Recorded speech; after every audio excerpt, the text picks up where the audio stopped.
in and of itself, the ego isn't going to give up any turf whatsoever. So the spiritually committed people in our society are influencing others by virtue of that which they have become. Not by proselytizing, not by preaching, but by that which they have become. In the presence of a more spiritually evolved person, it is quite difficult to be vulgar and violent and selfish.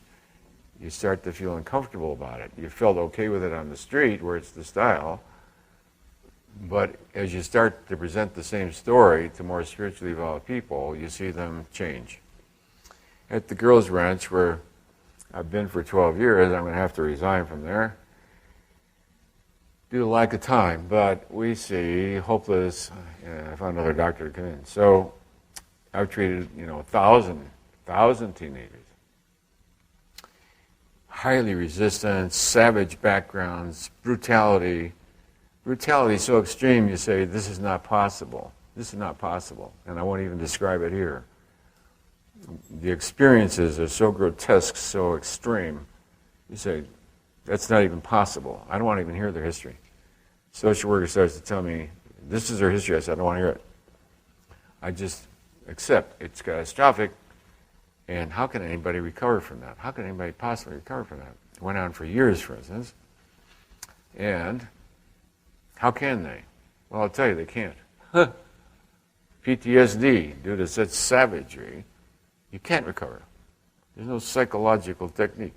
There's no medicine. There's no physical healing. You cannot. So how can you recover from it? Only by the miraculous. The power of love.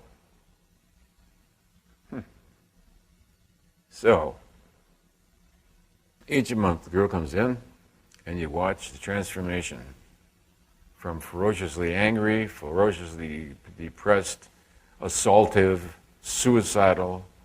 They cut on themselves all the time. They try to overdose, kill themselves. And you watch gradually the flower blooming.